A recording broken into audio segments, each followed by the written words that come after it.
Good evening, everyone. Welcome to Saram Sambatrao Education. Myself Venkat. I am the faculty here. Welcome to our brand new series called Samachar. మీకు 12 months current affairs ప్రీవియస్వి కాంప్రహెన్సివ్గా cover చేయబడతాయి. Around ఒక 120+ topics అనేవి ఈ సిరీస్లో మేము cover చేస్తాం, especially for group 1 mains students కోసం. And first of all a very big thank you for everyone. Yesterday వీడియోకి చాలా మంచి రెస్పాన్స్ ఇచ్చారు, చాలా positive feedbacks and beautiful comments కూడా వచ్చాయి. సో ఇలాగే మీ సైడ్ నుంచి కంటిన్యూస్గా మాకు సపోర్ట్ చేస్తూ ఉండండి. మేము కూడా మీకోసం క్వాలిటీ కంటెంట్ని కాంప్రహెన్సివ్గా ప్రొవైడ్ చేస్తూ ఉంటాం. సో ఈరోజు మనం డిస్కస్ చేయబోయే 4 ఇంపార్టెంట్ టాపిక్స్ ఏంటంటే, ఫస్ట్ వన్ వచ్చేసరికి గగన్యాన్ మిషన్, సెకండ్ వన్ వచ్చేసరికి Prithvi program, third important topic వచ్చేసరికి Neuralink, nothing but a product called telepathy. So దాని గురించి కూడా మనం మాట్లాడతాం. అండ్ లాస్ట్ టాపిక్ వచ్చేసరికి lab grown meet.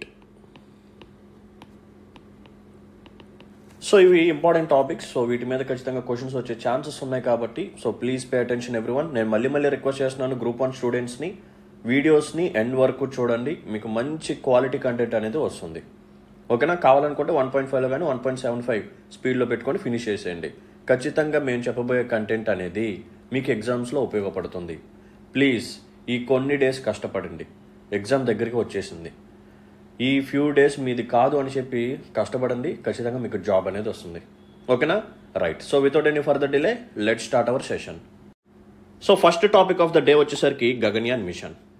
India's Gaganyaan mission soars to new heights as it brings dreams of space exploration closer to reality.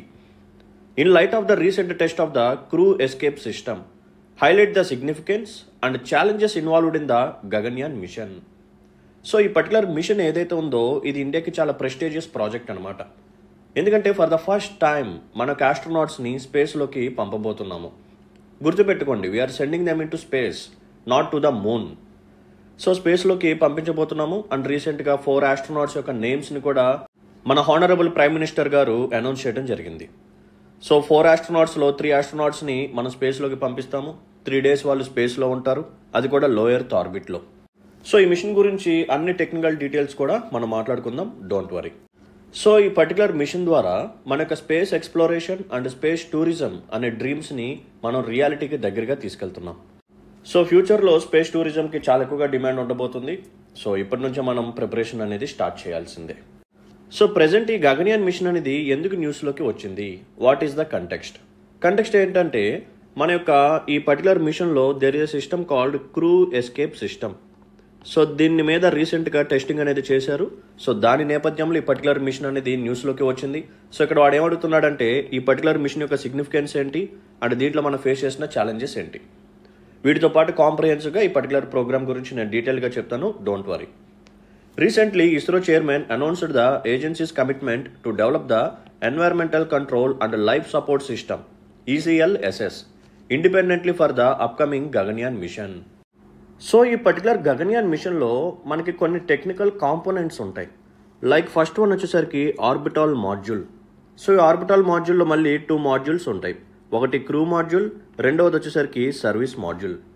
And next technical component వచ్చేసరికి crew escape system. So ఈ particular system ఎందుకు తీసుకొచ్చారు అంటే, ఎప్పుడైనా సరే మిషన్ని మనం మిడిల్లో అబార్ట్ చేసినప్పుడు ఈ క్రూ మెంబర్స్ ఎవరైతే ఉన్నారో వాళ్ళు ఎర్త్ మీదకి, నథింగ్ బట్ అది వాటర్ మీదకి వీళ్ళు ల్యాండ్ అవ్వాలి ఆ క్రూ మాడ్యూల్ ద్వారా. సో అది సేఫ్గా జరగటం కోసం ఈ క్రూ ఎస్కేప్ సిస్టమ్ని తీసుకొచ్చారు. సో దీని మీద మల్టిపుల్ టెస్ట్లు అనేది మనం చేస్తున్నాం. సో ప్రెజెంట్ టెస్టింగ్ చేశారు కాబట్టి ఈ పర్టికులర్ టాపిక్ అనేది న్యూస్లోకి వచ్చింది. ఇది ఒక టెక్నికల్ కాంపోనెంట్. నెక్స్ట్ వన్ వచ్చేసరికి లైఫ్ సపోర్ట్ సిస్టమ్. సో దీని ద్వారా మనం ఏం చేయబోతున్నాము అంటే, ఈ పర్టికులర్ క్రూ మాడ్యూల్లో ఎర్త్ మీద ఎటువంటి ఎన్వైర్న్మెంట్ అయితే ఉంటుందో ఆల్మోస్ట్ అటువంటి ఎన్వైర్న్మెంట్ని మనం అక్కడ క్రియేట్ చేస్తాం. ఓకేనా? లైక్ ఆక్సిజన్ కానీ ఇంకా అదర్ ఫెసిలిటీస్ అనేవి ఈ పర్టికులర్ మాడ్యూల్లో మనం ప్రొవైడ్ చేస్తాము. సో దట్ ఈ ఆస్ట్రోనాట్స్ ఎవరైతే ఉన్నారో, నథింగ్ బట్ వ్యోమనాట్స్ ఎవరైతే ఉన్నారో వాళ్ళకి కంఫర్టబుల్గా ఉంటుంది. ఓకేనా? ఇలా కొన్ని టెక్నికల్ కాంపోనెంట్స్ ఉంటాయి, ఇవన్నీ మనం నెక్స్ట్ మాట్లాడదాం, don't worry. Let's look at some pictorial representations. So మన యొక్క ట్రాజెక్టరీ ఎలా ఉండబోతుంది అంటే, ఇక్కడ శ్రీహరికోట దగ్గర నుంచి మనం స్టార్ట్ అయ్యి ఇలా మన యొక్క జర్నీని కంటిన్యూ చేసి మళ్ళీ ఇలా తిరిగి వచ్చి ఈ క్రూ మాడ్యూల్ అనేది ఈ గుజరాత్ కోస్ట్ దగ్గర స్ప్లాష్ డౌన్ అవుతుంది అనమాట. ఓకేనా? సో ఇది మనకు launch vehicle GSLV Mark 3 or LVM 3. So ఇది ఇలా స్పేస్లోకి వెళ్తుంది. సో స్పేస్లోకి వెళ్ళిన తర్వాత ఈ లాంచ్ వెహికల్ అనేది సెపరేట్ అయిపోతుంది from orbital module. So low earth ఆర్బిట్లో ఒక 3 days వరకు ఈ ఆర్బిటాల్ మాడ్యూల్ అనేది ట్రావెల్ చేస్తూ ఓకేనా, ఇలా ట్రావెల్ చేస్తూ తర్వాత ఏం జరుగుతుంది, పారాషూట్ డిప్లాయ్మెంట్ జరిగి సేఫ్గా అరేబియన్ సీలో ఇది ల్యాండ్ అవుతుంది అనమాట. సో ఈ క్రూ మాడ్యూల్లోనే మన 3 క్రూ మెంబర్స్ ఉండటం అనేది జరుగుతుంది. సో ఇప్పటి వరకు స్పేస్లోకి హ్యూమన్స్ని ఓకేనా, లేకపోతే మ్యాన్డ్ మిషన్స్ని స్పేస్లోకి ఎవరెవరు పంపించారు అంటే United States, Russia and China. So ఈ ఎలైట్ క్లబ్లోకి నెక్స్ట్ జాయిన్ అవ్వబోయే కంట్రీ ఏంటంటే none other than our India. So ఈ పర్టికులర్ మిషన్లో మనకు ఉండే ఒక మెయిన్ టెక్నికల్ కాంపోనెంట్ ఏంటంటే ఆర్బిటాల్ మాడ్యూల్. సో ఈ ఆర్బిటాల్ మాడ్యూల్లో మనకి 2 కాంపోనెంట్స్ ఉంటాయి. ఒకటి క్రూ మాడ్యూల్, రెండవది సర్వీస్ మాడ్యూల్. సో ఈ క్రూ మాడ్యూల్లోనే మనకు ఆస్ట్రోనాట్స్ 3 ఎవరైతే ఉన్నారో వాళ్ళు ఉంటారు. ఈ సర్వీస్ మాడ్యూల్ ఏదైతే ఉందో వీళ్ళకి కావాల్సిన ఎన్విరాన్మెంట్ని బిల్డ్ చేయడం, లేకపోతే వీళ్ళకి ఎలక్ట్రిసిటీని ప్రొవైడ్ చేయడం, ఇటువంటి సర్వీసెస్ని ప్రొవైడ్ చేస్తూ ఉంటుంది. అండ్ ఇది వచ్చేసరికి మనకు లాంచ్ వెహికల్. గుర్తుపెట్టుకోండి, ఈ GSLV Mark 3 ఏదైతే ఉందో దీన్ని మనం LVM Mark 3 అని చెప్పి పిలుస్తూ ఉంటాము. సో దీన్ని మాడిఫై చేస్తున్నాం ప్రెజెంట్, ఓకేనా. అందుకని దీన్ని ఏమని చెప్పి పిలుస్తారంటే హ్యూమన్ రేటెడ్ లాంచ్ వెహికల్ అని చెప్పి పిలుస్తారు. ఇంతకుముందు ఈ LVM 3లో మనం ఏం పంపించేవాళ్ళం, శాటిలైట్స్ని పంపించేవాళ్ళం. ఇప్పుడు మనం ఎవరిని పంపిస్తున్నాము, హ్యూమన్స్ని పంపిస్తున్నాం. సో రెండింటికి తేడా ఉంది కదా, అవునా. సో ఖచ్చితంగా లాంచ్ వెహికల్లో కూడా కొన్ని మాడిఫికేషన్స్ చేయాలి. సో మ్యాన్డ్ మిషన్స్కి కంపాటబుల్గా ఈ పర్టికులర్ లాంచ్ వెహికల్ Mark 3ని మనం మాడిఫై చేస్తున్నాము. సో అలా చేస్తే దాన్ని మనం హ్యూమన్ రేటెడ్ లాంచ్ వెహికల్ అని చెప్పి పిలుస్తూ ఉంటాం. ఓకే, సో ఈ పర్టికులర్ మిషన్లో కొన్ని ఫేసెస్ ఉంటాయి. ఫస్ట్ ఫేజ్ వచ్చేసరికి integrated air drop test. So దీంట్లో ఏం చేస్తారంటే ఈ పర్టికులర్ మాడ్యూల్ని ఈ ఇండియన్ ఎయిర్ ఫోర్స్కి సంబంధించిన చాపర్ ఒక సర్టెన్ హైట్ వరకు తీసుకెళ్లి రిలీజ్ చేస్తుంది. సో రిలీజ్ చేసేటప్పుడు ఈ పర్టికులర్ మాడ్యూల్ అనేది ఏం చేయాలి అంటే ఇట్ హ్యాస్ టు డూ డీజెలరేషన్. అంటే గ్రావిటేషనల్ ఫోర్స్కి అగెనెస్ట్గా కొంచెం థ్రస్ట్ ఇచ్చుకుంటూ నిదానంగా అంటే ఒక సర్టెన్ స్పీడ్లో ల్యాండ్ అవ్వాలి. సో డీజెలరేషన్ లేదనుకోండి ఏమవుతుంది, ఈ మాడ్యూల్ అనేది చాలా స్పీడ్గా వచ్చి గ్రావిటేషనల్ ఫోర్స్ యొక్క ఇంపాక్ట్ ఇంకా పెరిగిపోయి కింద ల్యాండ్ని లేకపోతే వాటర్ని హిట్ చేసే ఛాన్స్ ఎక్కువగా ఉంటుంది. సో దీని ద్వారా క్రూ మెంబర్స్ బాగా సఫర్ అవుతారు, కొన్నిసార్లు చాలా డ్యామేజ్ అనేది క్రియేట్ అవుతుంది. సో అలా జరగకుండా ఉండాలి అంటే ఏం చేయాలి, ఈ డీజెలరేషన్ టెస్ట్ అనేది మనం చేయాలి, ఓకేనా. ఇది ఫేజ్ నెంబర్ 1. నెక్స్ట్ వన్ వచ్చేసరికి test vehicle machines, TV. So దీంట్లో ఏం చేస్తారంటే ఒక లిక్విడ్ రాకెట్ని మనం డెవలప్ చేస్తాం. లిక్విడ్ రాకెట్ని డెవలప్ చేసి ఒకవేళ ఈ పర్టికులర్ గగన్యాన్ మిషన్ అనేది మధ్యలోనే అబార్ట్ చేయాల్సి వస్తే, ఓకేనా, మధ్యలోనే మనం ఆపేయాల్సి వస్తే మనకు ఆస్ట్రోనాట్స్ని కిందకి సేఫ్గా తీసుకురావాలి అంటే ఈ టెస్ట్ వెహికల్ ద్వారానే తీసుకురావాలి, ఓకేనా. ఇది సెకండ్ ఫేజ్ అనమాట. థర్డ్ వన్ వచ్చేసరికి ప్యాడ్ అబార్ట్ టెస్ట్. సో మనం లో ఎర్త్ ఆర్బిట్లోకి వెళ్ళిపోయిన తర్వాత మనం ఒకవేళ మిషన్ని అబార్ట్ చేయాల్సి వస్తే ఈ క్రూ మాడ్యూల్ ద్వారానే మనం అబార్ట్ చేయాలి. సో అప్పుడు ఏం జరుగుతుంది, ఈ పర్టికులర్ క్రూ మాడ్యూల్ కూడా సేఫ్గా వచ్చి మన యొక్క సీస్లో మన యొక్క ఓషన్స్లో ల్యాండ్ అవ్వాల్సిందే. సో ఇది కూడా టెస్టింగ్ అనేది మనం చేస్తూ ఉన్నాం. అండ్ నెక్స్ట్ పాయింట్ ఏంటంటే టోటల్గా ఈ మిషన్లో 3 ఫ్లైట్స్ ఉంటాయి, ఓకేనా. 3 ఫ్లైట్స్ ఉంటాయి. ఈ 3 ఫ్లైట్స్లో ఫస్ట్ 2 వచ్చేసరికి అన్మ్యాన్డ్, అంటే మన యొక్క ఆస్ట్రోనాట్స్ కాకుండా, ఓకేనా, మన యొక్క ఆస్ట్రోనాట్స్ కాకుండా ఒకసారి వ్యోమిత్రాన్ని పంపించడం, లేకపోతే దానికంటే ముందు మన యొక్క లాంచ్ వెహికల్ని పంపించడం, ఇలా అన్మ్యాన్డ్ మిషన్స్ అనేవి ఉంటాయి 2. అండ్ లాస్ట్ అండ్ ఫైనల్గా వచ్చేసరికి manned flight, nothing but final mission అనమాట ఇది, ఓకేనా. సో 2 అన్మ్యాన్డ్ ఫ్లైట్స్ ఉంటాయి అండ్ 1 మ్యాన్డ్ ఫ్లైట్ ఉంటుంది. సో ఇది ఎంటైర్ ఫేస్ అనమాట, మన యొక్క గగన్యాన్ మిషన్కి సంబంధించిన entire phase. So low earth ఆర్బిట్లోకి వెళ్ళక ముందు ఇనీషియల్ స్టేజెస్లోనే మిషన్ని అబార్ట్ చేయాల్సి వస్తే టెస్ట్ వెహికల్ మిషన్. సో ఈ లాంచ్ వెహికల్ మనం రిలీజ్ చేసేసిన తర్వాత దాని నుంచి సెపరేట్ అయిపోయింది కదా ఈ క్రూ మాడ్యూల్ అనేది, ఎప్పుడు ఇంకొంచెం హైట్కి వెళ్ళినప్పుడు. సో అప్పుడు మనం అబార్ట్ చేయాల్సి వస్తే ప్యాడ్ అబార్ట్ టెస్ట్, ప్యాట్, ఓకేనా. అండ్ నెక్స్ట్ వన్, ఈ క్రూ మాడ్యూల్ ఏదైతే ఉందో ఇది విపరీతమైన స్పీడ్లో కాకుండా కొంచెం డీజెలరేషన్ అవుతూ ఒక మోడరేట్ స్పీడ్లో ల్యాండ్ అయ్యే విధంగా మనం టెస్టింగ్ చేస్తూ ఉన్నాం. సో దాని పేరే integrated air drop test. And unmanned flights వచ్చేసరికి 2 ఉంటాయి టోటల్గా, అండ్ మ్యాన్డ్ మిషనే మన గగన్యాన్ మిషన్, ఓకేనా. ఇది ఒక బ్రీఫ్ ఓవర్వ్యూ అనమాట. పర్ఫెక్ట్. ఇప్పుడు మనం ఈ మిషన్ గురించి చూద్దాం. The Gaganyaan project AIIMS to demonstrate India's capability in human space flight by launching a crew of 3 members into a 400 km orbit for a 3-day mission. So ఎంతమంది మెంబర్స్ని మనం పంపిస్తున్నాము? 3 మెంబర్స్ని పంపిస్తున్నాము. ఆర్బిట్ వచ్చేసరికి లో earth orbit which is situated at 400 kilometres Leo. And ఎన్ని days machine అమ్మ? ఇది 3 days మిషన్. సో ఇనీషియల్గా మనం 7 days అనుకున్నాం, తర్వాత ఇది 5 to 7 days అనుకున్నాం, ఆ తర్వాత 3 daysకి ఫిక్స్ చేసుకున్నాం. సో కేవలం మనం ఈ పర్టికులర్ ఆస్ట్రోనాట్స్ని, నథింగ్ బట్ వ్యోమనాట్స్ని స్పేస్లోకి పంపటం మాత్రమే కాదు, వాళ్ళని సేఫ్గా కూడా తిరిగి తీసుకురావాలి. So safely returning them to earth by landing in the Indian ocean. This ambitious Endeavour leverages India's expertise, industry experience, academic intellect, and research institutions, alongside cutting-edge technologies from international partners. ఓకేనా? So దీంట్లో మనం చాలా మందిని include చేస్తున్నాం. Different industries నుంచి ఎక్స్పర్ట్స్ని తీసుకొస్తున్నాం, అకాడమిషియన్స్ని తీసుకొస్తున్నాం, మల్టిపుల్ రీసెర్చ్ ఇన్స్టిట్యూషన్స్ ఇన్వాల్వ్ అవుతున్నాయి, అండ్ కటింగ్ ఎడ్జ్ టెక్నాలజీస్ కూడా వస్తున్నాయి. Okay, right. So what are the key components of Gaganyaan mission? First one వచ్చేసరికి హ్యూమన్ రేటెడ్ లాంచ్ వెహికల్. చెప్పాను కదా, ఈ LVM-3 ఏదైతే ఉందో అది మ్యాన్డ్ మిషన్స్కి కంపాటబుల్గా ఉండేలాగా మనం డిజైన్ చేస్తున్నాం. Next one live support system. So ఎవరికి? క్రూ మెంబర్స్కి. చెప్పాను కదా, మన ఎర్త్ మీద ఎటువంటి అట్మాస్ఫియర్ అయితే ఉందో అటువంటి ఎన్విరాన్మెంట్ని ఆ పర్టికులర్ మాడ్యూల్లో వాళ్ళకి మనం క్రియేట్ చేస్తాం. నెక్స్ట్ వన్ ఎప్పుడైనా సరే మిషన్ని మిడిల్లో అబార్ట్ చేయాల్సి వస్తే ఎమర్జెన్సీ సిచ్యువేషన్స్లో వీళ్ళు ఎస్కేప్ అయ్యే విధంగా ఆ క్రూ ఎస్కేప్ సిస్టమ్ని కూడా మనం ఇప్పుడు టెస్టింగ్ చేస్తున్నాము. అందుకే ఈ పర్టికులర్ మిషన్ అనేది ఇప్పుడు న్యూస్లో ఉంది. Next one comprehensive crew management strategies including training, recovery and rehabilitation. So మనకు 4 ఆస్ట్రోనాట్స్ ఎవరైతే ఉన్నారో వీళ్ళు ఆల్రెడీ రష్యాలో ట్రైనింగ్ని ఫినిష్ చేశారు. ఓకేనా? సో రష్యాలో దే ఫినిష్డ్ ట్రైనింగ్. సార్ రష్యాలో ఎక్కడ సార్ ట్రైనింగ్ అంటే Yuri Gagarin cosmonaut training centre. ఓకేనా? వీళ్ళు ఎక్కడ ట్రైనింగ్ తీసుకున్నారు? Yuri Gagarin cosmonaut training centre.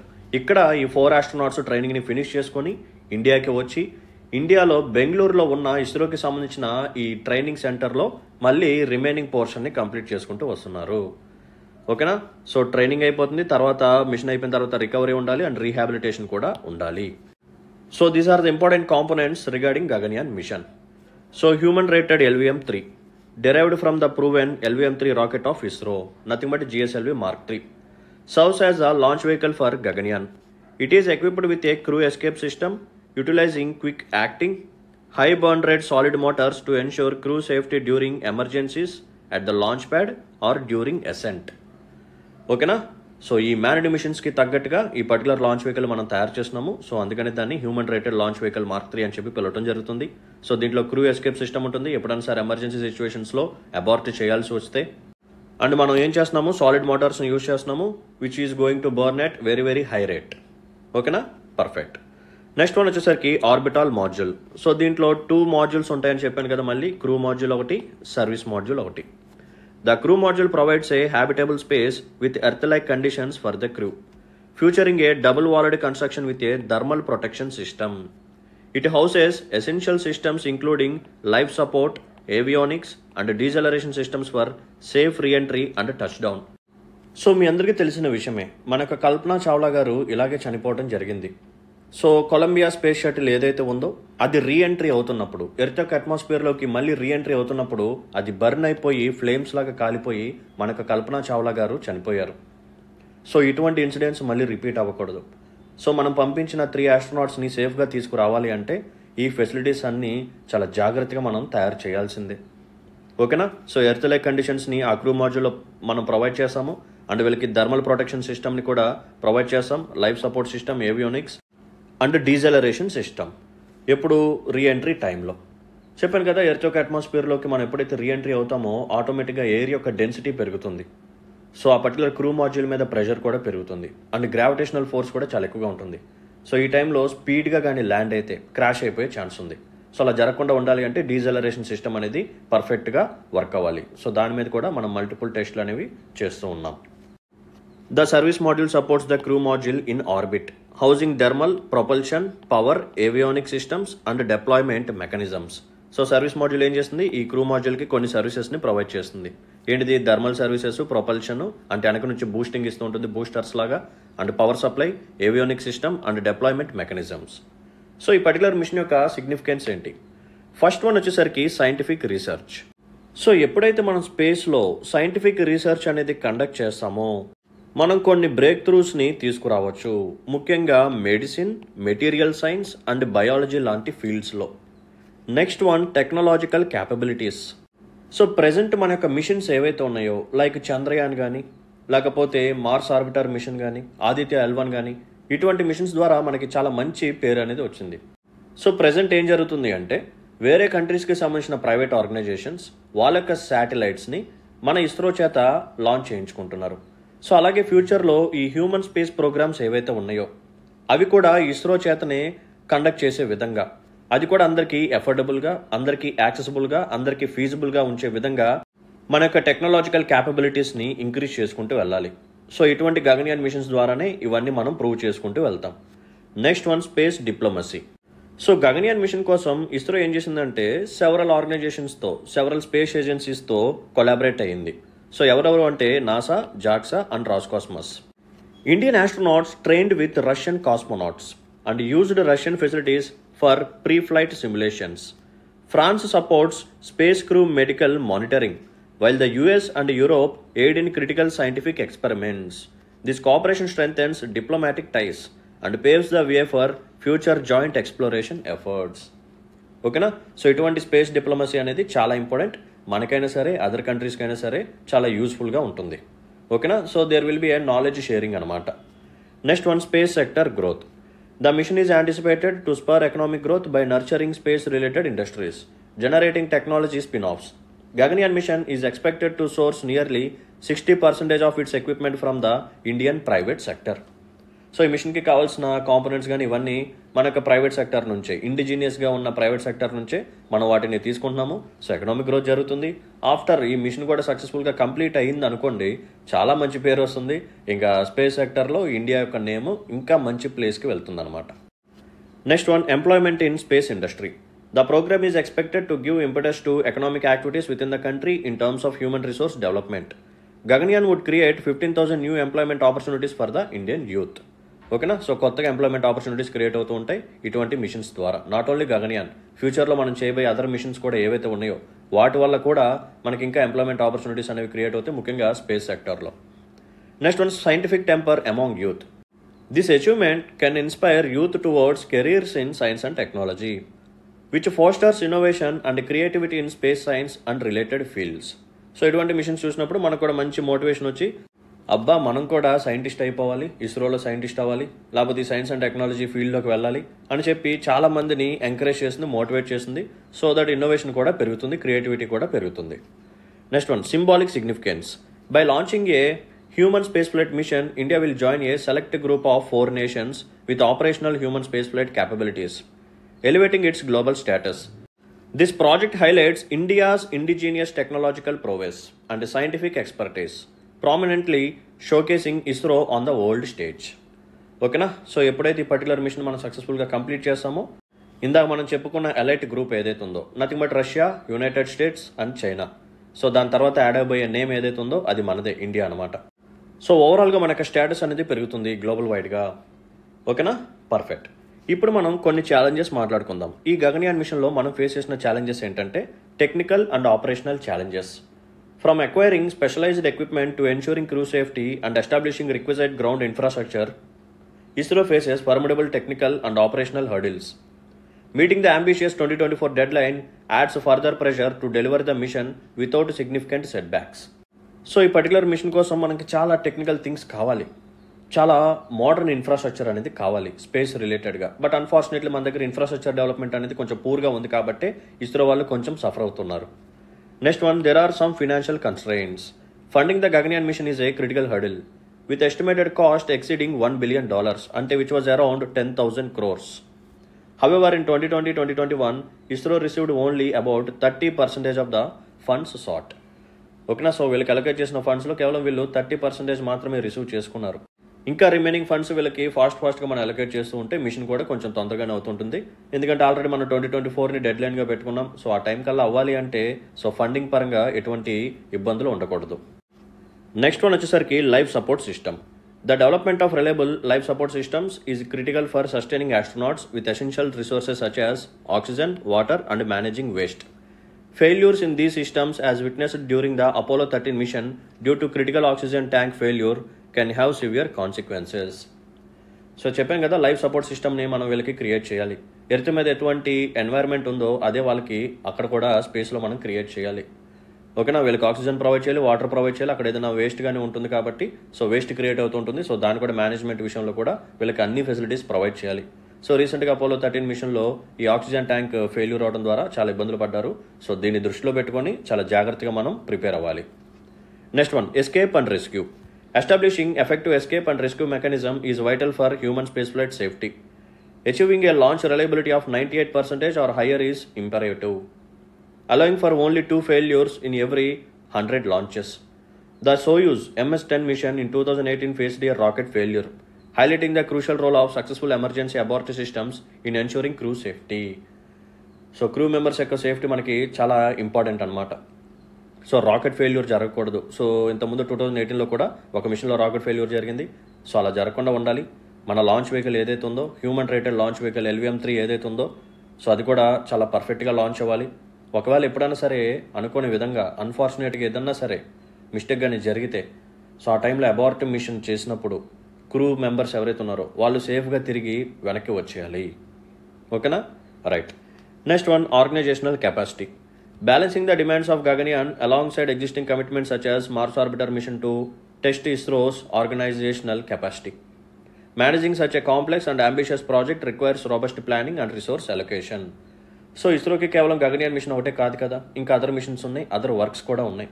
So heavy load అనేది ఇస్రో మీద పడుతుంది. సో వర్క్ మేనేజ్మెంట్ అనేది కూడా చాలా ఇబ్బందిగా మారుతుంది.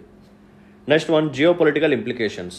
While Gaganyaan marks India's entry into human space flight, it invites comparisons with more advanced space powers like United States, Russia and China. India's capabilities such as orbital station operations and extravehicular activities lag behind these nations. So ఎప్పుడైతే India అనేది గగన్యాన్ మిషన్ని start చేసింది, announce చేసిందో, అప్పటి నుంచి ఇండియాని other కంట్రీస్తో comparison start చేశారు. సో అదర్ కంట్రీస్ ఏమేమి ఉన్నాయి? United States, Russia, China. They are giants. ఓకేనా, వాళ్ళకి ఆల్రెడీ టెక్నాలజీ పరంగా చాలా అడ్వాన్స్డ్గా ఉన్నారు. సో వాళ్ళతో కంపేర్ చేసినప్పుడు కొన్ని క్లాసిఫికేషన్స్లో, కొన్ని కేటగిరీస్లో మనం వెనకబడి ఉన్నాము. Okay, a successful Gaganyaan mission will propel India into the league of space super powers and facilitate the development of its own space station. ఓకేనా, సో మనం కూడా ఒక టార్గెట్ పెట్టుకున్నాం కదా. ఏంటిదా టార్గెట్? 2035 కల్లా ఇండియాకి సెపరేట్గా స్పేస్ స్టేషన్ అనేది ఉండాలి. సో ఆ స్పేస్ స్టేషన్కి ఒక పేరు కూడా పెట్టారు. ఆ పేరు ఏంటంటే భారతీయ అంతరిక్ష స్టేషన్. సో ఈ పర్టికులర్ స్పేస్ స్టేషన్ యొక్క బిల్డింగ్ ప్రాసెస్లో ఫస్ట్ మాడ్యూల్ని మనం ఎప్పటికల్లా లాంచ్ చేయాలి అనుకున్నాము అంటే 2028లో. ఓకేనా, సో 2028లో ఈ పర్టికులర్ స్పేస్ స్టేషన్ని బిల్డ్ చేయడం కోసం మనకు ఫస్ట్ మాడ్యూల్ని పంపించబోతున్నాము. సో ఓవరాల్గా 2035 కల్లా ఇండియాకంటూ డెడికేటెడ్గా ఒక సెపరేట్ స్పేస్ స్టేషన్ని క్రియేట్ చేయాలి అని చెప్పి టార్గెట్ పెట్టుకున్నాం. సో స్పేస్ స్టేషన్ నేమ్ వచ్చేసరికి భారతీయ అంతరిక్ష స్టేషన్. సో చైనాకి కూడా ఇలాగే సెపరేట్ స్పేస్ స్టేషన్ ఉంది. సో దాని నేమ్ ఏంటో ఈ వీడియో ఒక కామెంట్ సెక్షన్లో అందరూ మెన్షన్ చేయండి. ఓకేనా, right. The Gaganyaan mission is scheduled for 2024 or later with a strong emphasis on safety rather than rushing the project. As India embarks on its journey to send astronauts into space through the Gaganyaan mission, it not only seeks to achieve a historic milestone but also set its sights on a promising future in space exploration. మనం 2024 అని target పెట్టుకున్నాం, but present situations చూస్తే దాన్ని reach అయ్యే విధంగా లేదు. కొంచెం delay అయినా సరే ఈ స్పేస్ ఆస్ట్రోనాట్స్ ఎవరైతే ఉన్నారో వాళ్ళకి సేఫ్టీ గురించి కూడా మనం ఆలోచించాలి. 2024 డెడ్ లైన్ కల్లా చేసేయాలని చెప్పి ఎలా పడితే అలా చేయకుండా, ఓకేనా. సో క్రూ మెంబర్స్కి ఎటువంటి ఇబ్బంది అనేది జరగకూడదు. సో వాళ్ళకి సేఫ్టీ అనేది మనకు ప్రయారిటీ కాబట్టి కొంచెం టైం పట్టినా సరే, డిలే అయినా సరే ప్రాజెక్ట్ అనేది సేఫ్గా జరగాల్సిందే. సో ఈ మిషన్ వల్ల మనం కేవలం ఒక హిస్టారిక్ మైల్ స్టోన్ మాత్రమే సాధించము. ఫ్యూచర్లో ఈ స్పేస్ ఎక్స్ప్లోరేషన్ మీద కూడా మనకి మంచి క్యాపబిలిటీ అనేది వస్తుంది. మనకు టెక్నాలజీని మనం డెమాన్స్ట్రేట్ చేసుకోవచ్చు. అండ్ ఫ్యూచర్లో ఈ మ్యాన్డ్ మిషన్స్ని మనం మరిన్ని చేయొచ్చు. అండ్ స్పేస్ టూరిజంని కూడా ఇస్రో సైడ్ నుంచి ఎక్కువగా ప్రమోట్ చేయొచ్చు. Okay, right. సో దీంతో మనం సక్సెస్ఫుల్గా గగన్యాన్ మిషన్ని కంప్లీట్ చేసుకోవడం జరిగింది. Now move on to next topic. Second topic వచ్చేసరికి పృథ్వీ ప్రోగ్రామ్. సో దీని గురించి ఇప్పుడు మనం చూద్దాం. Discuss the objectives and significance of the Prithvi initiative in enhancing research and services in earth sciences in India, particularly in the context of disaster management and environment sustainability. So ఈ programme యొక్క objectives ఏంటి, దీని యొక్క significance ఏంటి, ఓకేనా, ముఖ్యంగా earth sciences పరంగా. And దీని ద్వారా మనం డిజాస్టర్ మేనేజ్మెంట్ ఎలా చేయొచ్చు అండ్ ఎన్వైర్మెంటల్ సస్టైనబిలిటీని కూడా ఎలా మేనేజ్ చేయొచ్చు, ఇది మనం చూద్దాం. సో పృథ్వీ ప్రోగ్రామ్ యొక్క ఫుల్ నేమ్ ఏంటంటే పృథ్వీ విజ్ఞాన్, ఓకేనా, పృథ్వీ విజ్ఞాన్. సో ఈ ప్రోగ్రామ్ని ఏ మినిస్ట్రీ వాళ్ళు హ్యాండిల్ చేస్తారంటే it comes under ministry of earth sciences, ఓకేనా. మినిస్ట్రీ ఆఫ్ ఎర్త్ సైన్సెస్ వాళ్ళు ఈ పర్టికులర్ పృథ్వీ ప్రోగ్రామ్ని హ్యాండిల్ చేస్తూ ఉంటారు. సో ఈ ప్రోగ్రామ్ యొక్క టెన్యూర్ వచ్చేసరికి 2021 to 2026, నథింగ్ బట్ 5 years అనమాట. సో దీనికోసం మన వాళ్ళు అలొకేట్ చేసిన ఫండింగ్ వచ్చేసరికి 4,797 crores. Okay, right. సో ఈ పర్టికులర్ ప్రోగ్రాంలో 5 సబ్ స్కీమ్స్ ఉంటాయి. మీరు సబ్ స్కీమ్స్ అనుకోండి లేకపోతే కాంపోనెంట్స్ అనుకోండి, మీ ఇష్టం, ఓకేనా. So there are some 5 sub schemes. So ఇవేంటంటే మీరు జాగ్రత్తగా నోట్ డౌన్ చేసుకోండి, ఇవన్నీ మీరు ఖచ్చితంగా మెయిన్స్లో మెన్షన్ చేయాల్సిందే. ఫస్ట్ వన్ వచ్చేసరికి అక్రాస్, నెక్స్ట్ వన్ వచ్చేసరికి O SMART, next one PACER, fourth one వచ్చేసరికి సేజ్, ఫిఫ్త్ వన్ వచ్చేసరికి రీచ్ అవుట్, ఓకేనా. So there are 5 sub schemes under Prithvi program. What are they? ACROSS. So ACROSS అంటే it stands for atmosphere and climate research modelling observing systems and services. ఒక్కొక్క దాని గురించి తర్వాత డీటెయిల్గా వస్తుంది, వెయిట్ చేయండి. ఓ స్మార్ట్ అంటే ocean services, modelling application, resources and technology. మరి పేసర్ అంటే ఏంటి? Polar science and cryosphere research, పేరులోనే ఉంది cryosphere. So word break down అనేది మనకి చాలా యూజ్ అవుతుంది.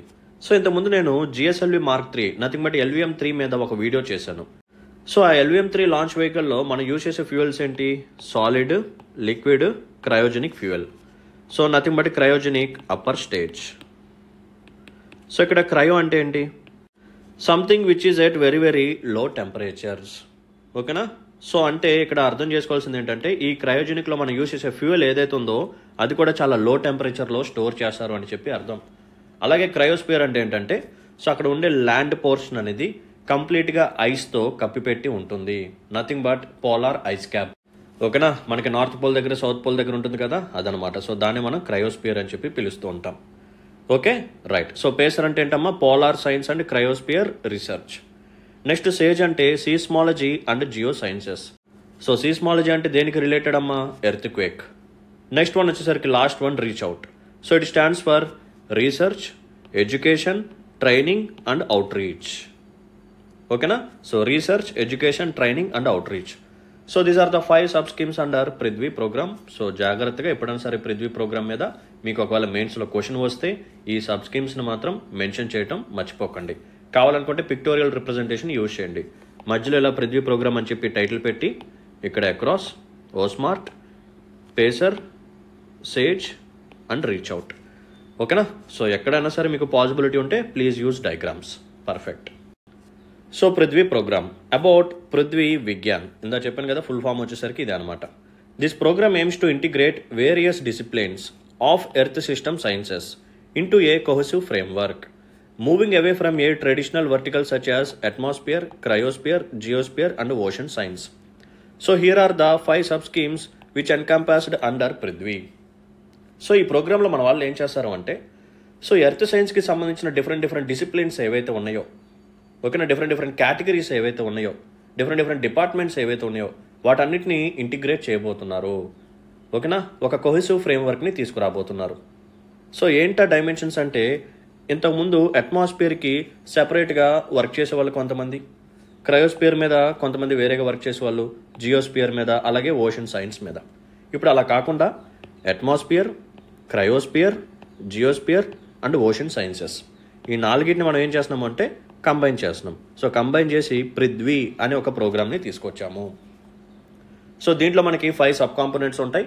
ఫస్ట్ వన్ వచ్చేసరికి ACROSS, O SMART, PACER, SAGE, REACHOUT. So అక్రాస్లో ఏం జరుగుతుంది అంటే ఫస్ట్ ఆఫ్ ఆల్ అక్రాస్ అంటే ఏంటి? Atmosphere, climate research, modelling observing systems and services. So it focuses on research and development of dynamical models and provides forecast services related to atmosphere and climate. ఓకేనా? So ఇదేం చేస్తుంది? Weather forecasting చేస్తుంది. దేని మీద? Climate మీద, atmosphere మీద. ముఖ్యంగా మనకి మాన్సూన్ ఉంది కదా, సో మాన్సూన్ అనేది ప్రజెంట్ చాలా డైనమిక్గా మారిపోతుంది. మాన్సూన్ సీజన్లో రావాల్సిన రెయిన్స్ అనేవి వింటర్స్లో వస్తున్నాయి, సమ్మర్స్లో వస్తున్నాయి. సో ఇలా ఈ ప్రిసిపిటేషన్ చేంజెస్ ఏవైతే ఉన్నాయో వీటి మీద మనం మానిటరింగ్ చేస్తూ ఉంటాం. అది కూడా with the help of latest technologies. ఏంటివి? By using super computers, artificial intelligence, machine learning and IoT. ఓకేనా? సో మెషిన్ లెర్నింగ్ అల్గారిథమ్స్ని, సూపర్ కంప్యూటర్స్ని, ఆర్టిఫిషియల్ ఇంటెలిజెన్స్ని, ఇంటర్నెట్ ఆఫ్ థింగ్స్ని, ఈ డివైజెస్ అన్నిటిని యూజ్ చేసి, ఆ సెన్సార్స్ అన్నిటిని యూజ్ చేసి ఈ క్లైమేట్ చేంజ్ని, మనకు అట్మాస్ఫియర్ని, మనకు మాన్సూన్ ప్రిసిపిటేషన్ని మనం మానిటరింగ్ చేస్తూ ఉంటాము. ఓకేనా? వెదర్ ప్రెడిక్షన్ చేస్తూ ఉంటాము, ఫోర్కాస్టింగ్ చేస్తూ ఉంటాం. ఓకే, నెక్స్ట్ వన్ వచ్చేసరికి ఓస్మార్ట్. ఓస్మార్ట్ అంటే it is related to ocean. So ocean services, modelling application, research and technology. So దీని యొక్క ఎయిమ్ ఏంటంటే it is going to develop technology for ocean applications, offering services like forecast and advisories and conducting research and development activities in marine and coastal environment. ఓకేనా? So marine and coastal ఎన్విరాన్మెంట్లో research and developmental యాక్టివిటీస్ని conduct చేస్తుంటుంది and కొన్ని సర్వీసెస్ని provide చేస్తుంది like forecasting and advisories and ocean related అప్లికేషన్స్ని తీసుకొస్తూ ఉంటుందన్నమాట. So ఈ పర్టికులర్ ఓస్మార్ట్ అనే సబ్ స్కీమ్ అనేది మనకి దేనికి ఉపయోగపడుతుందంటే డీప్ ఓషన్ మిషన్కి యూజ్ అవుతుంది. ఓకేనా? సో ఓషన్ రిసోర్సెస్ ఉన్నాయి కదా, like minerals, metallic nodules. So అవి ఎక్కడెక్కడ ఉన్నాయి వాటిని మ్యాపింగ్ చేయటం, వాటిని ఎలా ఎక్స్ట్రాక్ట్ చేయాలి, ఇవన్నీ తెలుసుకోవడానికి ఓస్మార్ట్ సబ్ స్కీమ్ అనేది మనకి యూజ్ అవుతుంది. ఓకే, నెక్స్ట్ వన్ వచ్చేసరికి PACER. So polar science and cryosphere research. So it includes the Antarctic programme, Indian Arctic programme, Southern Ocean programme and cryosphere and climate programme, focusing on research related to polar regions and cryosphere. ఓకేనా? So ఎక్కడైతే ఈ permafrost అనేది ఉంటుందో, ఎక్కడైతే మనకి ఈ మంచు, ice, snow అనేది ఉంటుందో, నథింగ్ బట్ ఈ పోలార్ రీజియన్స్, క్రయోస్పియర్ ఎక్కడైతే ఉంటుందో అక్కడ రీసెర్చ్ చేస్తారనమాట, అక్కడ స్టడీస్ కండక్ట్ చేస్తారు. సో ఈ పోలార్ రీజియన్స్లో వీళ్ళు ఎటువంటి స్టడీస్ని కండక్ట్ చేస్తారు అంటే, ఒకటి కార్బన్ సీక్వెస్ట్రేషన్, రెండవది climate change and climate change ద్వారా ఈ సీ లెవెల్ రైజ్ అనేది ఎంత జరుగుతుంది, సో వీటి మీద స్టడీస్ చేస్తారనమాట. నథింగ్ బట్ మనం జాగ్రఫీలో మాట్లాడుకుంటూ ఉంటాం కదా, ఎన్విరాన్మెంట్లో కూడా మాట్లాడుకుంటాం కదా, పోలార్ ఐస్ క్యాప్స్. ఓకేనా? ఈ ఐస్ క్యాప్స్ అనేవి మెల్ట్ అవుతున్నాయి, ఈ ఐస్ షీట్స్ మెల్ట్ అవడం ద్వారా మనకి కోస్టల్ రీజన్స్లో ఈ పర్టికులర్ సీ లెవెల్ అనేది రైజ్ అవుతుంది. సో ఐస్ క్యాప్స్ ఎందుకు మెల్ట్ అవుతున్నాయి? Because of climate change. So ఈ స్టడీస్ చేయడానికి ఈ పేసర్ అనేది యూజ్ అవుతుంది. Next one seismology and geosciences. It encompasses activities such as seismological monitoring, microzonation, and establishment of geochronology facilities to study geological processes. First వీళ్ళు చేసే activity ఏంటంటే seismological monitoring, nothing but observation. ఎర్త్క్వేక్స్ని మనం monitoring చేస్తూ ఉంటాం, ఎర్లీగా detect చేయడానికి try చేస్తూ ఉంటాం. Next one microzonation. ఇందులో ఏం చేస్తామంటే ఒక రీజియన్ని డిఫరెంట్ జోన్స్ లాగా డివైడ్ చేస్తాం. దేన్ని బేస్ చేసుకొని డివైడ్ చేస్తాము అంటే వల్నరబిలిటీ. ఓకేనా? సో ఎక్కువగా ఎర్త్క్వేక్స్ ఎక్కడ వస్తాయో అక్కడ హై ప్రోన్ ఏరియా లాగా పెడతాము, కొంచెం మోడరేట్ లేకపోతే లో ఇంటెన్సిటీ ఇలా అనమాట. సో యాజ్ ఆఫ్ నో మన ఇండియాని 4 జోన్స్ లాగా మనం డివైడ్ చేసాం. ఇనీషియల్గా 5 జోన్స్ ఉండేవి. ఎలా అంటే zone 1, zone 2, zone 3, zone 4 and zone 5. ఓకేనా? సో జోన్ 1లో చాలా తక్కువ ఎర్త్క్వేక్స్ వస్తాయి, అసలు రావు. జోన్ 2లో అప్పుడప్పుడు వస్తుంటాయి, జోన్ 3 మోడరేట్, జోన్ 4 కొంచెం హెవీగా వస్తుంటాయి, జోన్ 5 చాలా అంటే చాలా డేంజర్ జోన్ అనమాట, అక్కడ రెగ్యులర్గా ఎర్త్క్వేక్స్ వస్తూ ఉంటాయి. సో ఇలా 5 జోన్స్ లాగా మన ఇండియాని డివైడ్ చేసాం. తర్వాత ఏం జరిగింది, ఈ జోన్ 1లో మనం యాక్చువల్గా ఎర్త్క్వేక్స్ రాని ఏరియాని పెట్టాం. బట్ తర్వాత జోన్ 1లో ఉన్న ఏరియాలో కూడా అప్పుడప్పుడు సీస్మిక్ యాక్టివిటీ నోట్ అయింది కాబట్టి ఈ జోన్ 1ని తీసేసి దీన్ని జోన్ 2లో మనం మెర్జ్ చేసేసాం. సో యాజ్ ఆఫ్ నౌ ఇండియాలో ఎర్త్క్వేక్ని బేస్ చేసుకొని ప్రోన్ ఏరియాస్ని లేకపోతే ఎన్ని జోన్స్ని మనం డివైడ్ చేసాము అంటే టోటల్గా 4 జోన్స్. అవేంటివి అంటే zone 2, zone 3, zone 4 and zone 5. Zone 1 అనేది లేదు. ఓకేనా? సో దీన్ని మనం ఏమంటామంటే మైక్రోజోనేషన్ అంటాం. ఒక పర్టికులర్ రీజియన్ని ఏదైనా ఒక డిజాస్టర్ యొక్క వల్నరబిలిటీని బేస్ చేసుకొని దాని యొక్క ఇంటెన్సిటీని బేస్ చేసుకొని డిఫరెంట్ జోన్స్ లాగా మనం డివైడ్ చేస్తాము. జోన్ 5 అనేది చాలా అంటే చాలా రిస్కీ జోన్ అనమాట. రెగ్యులర్గా ఎర్త్క్వేక్స్ వస్తూ ఉంటాయి, అది కూడా ఎక్కువ ఇంటెన్సిటీతో. సో జోన్ 5 అనేది మన ఇండియాలో ఏ రీజన్లో ఉంటుంది? కామన్ సెన్స్ని యూజ్ చేయండి. నథింగ్ బట్ హిమాలయన్ రీజన్ అనమాట. ఓకేనా? ఎందుకంటే అక్కడే కదా స్టిల్ ఇప్పటికి కూడా ప్లేట్ టెక్టానిక్ యాక్టివిటీ ఇంకా జరుగుతూనే ఉంది. సో అందుకని అక్కడ రెగ్యులర్గా మనకి కొంచెం సీస్మిక్ యాక్టివిటీస్ అనేవి వస్తూ ఉంటాయి. అండ్ నెక్స్ట్ వన్ వచ్చేసరికి జియోక్రోనాలజీ. సో జియోక్రోనాలజీ అంటే ఏం లేదమ్మా, మన ఎర్త్ మీద ఉన్న రాక్స్, ఫాజిల్స్, మినరల్స్ ఏవైతే ఉన్నాయో వీటిని మానిటరింగ్ చేస్తూ ఉండటం, వీటి యొక్క ఏజ్ని, ఓకేనా, అది ఎంతకాలం, ఎన్ని ఇయర్స్ క్రితం ఈ రాక్ ఫామ్ అయింది, ఎన్ని ఇయర్స్ క్రితం ఈ మినరల్స్ ఇక్కడ డిపాజిట్ అయ్యాయి, ఓకేనా, వాటికి ఏజింగ్ అనేది మనం ఇస్తూ ఉంటాం. సో ఇలా డిఫరెంట్ యాక్టివిటీస్ అనేది ఈ సేజ్ ద్వారా మనం కండక్ట్ చేస్తూ ఉంటాము. అండ్ లాస్ట్ అండ్ ఫైనల్ వచ్చేసరికి research, education, training and outreach. ఓకేనా? So it is going to foster research and development in earth system sciences and we're going to develop skilled manpower in earth system sciences through education, training and outreach programs. ఓకేనా? సో ఇంత కాంప్రహెన్సివ్గా మీరు తెలుసుకుంటేనే మీరు నీట్గా side headings గుర్తుపెట్టుకున్నా సరే మీ యొక్క own conceptual క్లారిటీతో మీరు రాసేయచ్చు. అంతేగాని పట్టుకుంటూ వెళ్తే ప్రతిదీ అక్కడ గుర్తుకు రాదు, కష్టం. ఓకేనమ్మా? రైట్. మరి ఈ ప్రోగ్రామ్ ద్వారా మనకి జరిగే బెనిఫిట్ ఏంటి? What is the significance? First one వచ్చేసరికి advanced disaster warning services. So Prithvi will provide early warning services for natural disasters like cyclone, floods, heat waves and earthquakes, enabling prompt and effective disaster management and reducing the impact on lives and property. So disaster management సైకిల్లో 3 important phases ఉంటాయి: pre disaster, during disaster, post disaster. Pre డిజాస్టర్లో ఉండే steps ఏంటంటే mitigation and preparedness. So mitigation అంటే ఏం లేదమ్మా, ఒకవేళ next ఏదైనా ఒక డిజాస్టర్ కానీ జరిగితే దానివల్ల క్రియేట్ అయ్యే ఇంపాక్ట్ ఏదైతే ఉందో దాన్ని మనం ఇప్పుడే తగ్గించాలి. ఎలా? ఇప్పుడు విజయవాడలో ఫ్లడ్స్ వచ్చాయి. సో ఆ ఫ్లడ్ యొక్క ఇంపాక్ట్ అనేది ఇంకా ఎక్కువగా ఉండేది, బట్ ఆ ఫ్లడ్ యొక్క ఇంపాక్ట్ అనేది తగ్గింది. ఎందుకు తగ్గింది అంటే రిటెన్షన్ వాల్స్ని మనం కన్స్ట్రక్ట్ చేశాము. ఓకేనా? రిటెన్షన్ వాల్స్ని కన్స్ట్రక్ట్ చేయడం ద్వారా ఆ ఫ్లడ్ వాటర్ అనేది సిటీస్లోకి రాకుండా, ఓకేనా, అలాగే ఆ రివర్ ఫ్లోలో వెళ్ళిపోయిందనమాట. సో ఇటువంటి స్టెప్స్ అనేవి మిటిగేషన్ స్టెప్స్లోకి వస్తాయి. ఓకేనా? సో సైక్లోన్స్ ఉంది. సైక్లోన్స్కి మిటిగేషన్ స్టెప్స్ ఏంటి? మ్యాంగ్రూవ్స్ని ఎక్కువగా బిల్డ్ చేయటం, సైక్లోన్ షెల్టర్స్ని ముందుగానే బిల్డ్ చేయటం, ఇవన్నీ మిటిగేషన్ స్టెప్స్లోకి వచ్చేస్తాయి అనమాట. ఓకేనా? సో వన్స్ మనం సైక్లోన్ని డిటెక్ట్ చేసిన తర్వాత సో దాని యొక్క ట్రాజెక్టరీని మనం ఫైండ్ అవుట్ చేస్తాము. సో ఎక్కడ ల్యాండ్ ఫాల్ అవుతుంది, సో ఆ ల్యాండ్ ఫాల్లో ఉండే రీజన్స్ ఏవైతే ఉన్నాయో సో వాళ్ళందరిని అక్కడ నుంచి ఎవాక్యుయేట్ చేసి ఈ సైక్లోన్ షెల్టర్ హోమ్స్కి తీసుకెళ్ళిపోవాలి. అప్పుడు ఏం జరుగుతుంది? ఈ హ్యూమన్ లాస్ని మనం తగ్గించవచ్చు, అదర్ డ్యామేజెస్ని మనం తగ్గించవచ్చు. ఇలా ఉంటాయి అనమాట. సో ఇలా ముందుగానే మనకి వార్నింగ్ సర్వీసెస్ని ప్రొవైడ్ చేయడానికి ఇందాక మనం మాట్లాడుకున్న ఆ పర్టికులర్ పృథ్వీ ప్రోగ్రామ్ ఏదైతే ఉందో ఇది మనకి యూజ్ అవుతుంది. అండ్ నెక్స్ట్ వన్ వచ్చేసరికి వెదర్ ఫోర్కాస్టింగ్ కోసం యూజ్ అవుతుంటుంది and polar and Himalayan exploration. So Prithvi extends its research to Arctic, Antarctic as well as Himalayas. So హిమాలయస్లో కూడా మనకి క్రయోస్పియర్ ఉంటుంది కాబట్టి సో ఇది కూడా దాంట్లోకి వస్తుంది అనమాట.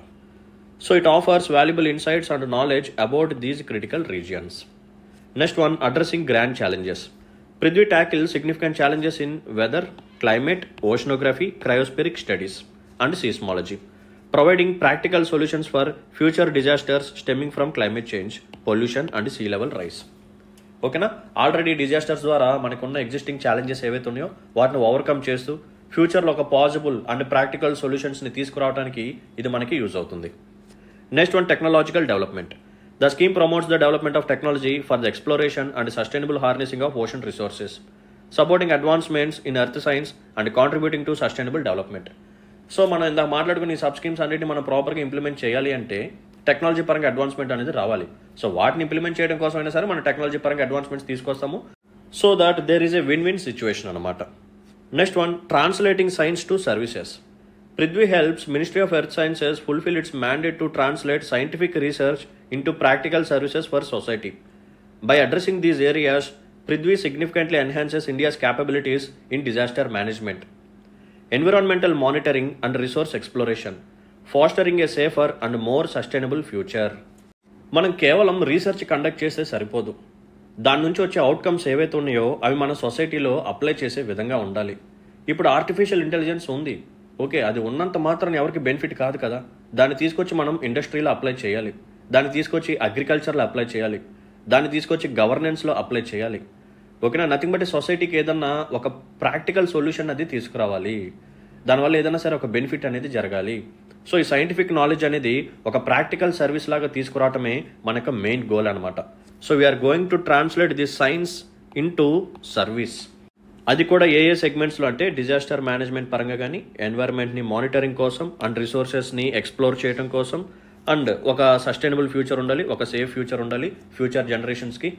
ఎందుకంటే ఈ క్లైమేట్ చేంజ్ ద్వారా, గ్లోబల్ వార్మింగ్ ద్వారా ప్రజెంట్ పొల్యూషన్ బాగా పెరిగిపోతుంది, సీ లెవెల్స్ అనేవి రైజ్ అయిపోతున్నాయి, ఎయిర్ పొల్యూషన్ వర్స్ట్గా తయారవుతుంది, మనం డిఫారెస్టేషన్ చేసేస్తున్నాము, ఓకేనా. అండ్ మాన్సూన్ కూడా చాలా డైనమిక్గా మారిపోతుంది, అండ్ ఎక్కువగా డిజాస్టర్స్ వచ్చేస్తున్నాయి. సో డిజాస్టర్స్ యొక్క ఫ్రీక్వెన్సీ పెరిగిపోతుంది. సో ఇవన్నీ అలాగే కంటిన్యూ అవుతూ వెళ్తే ఫ్యూచర్ జనరేషన్స్ బాగా సఫర్ అవుతారు. కాబట్టి సో అలా జరగకుండా ఉండాలి అంటే సస్టైనబుల్ ఫ్యూచర్ అనేది ఉండాలి. సో అది ఉండాలి అంటే ఇటువంటి పృథ్వీ ప్రోగ్రామ్స్ మరెన్నో మనం ముందుకు తీసుకురావాలి, ఓకేనా.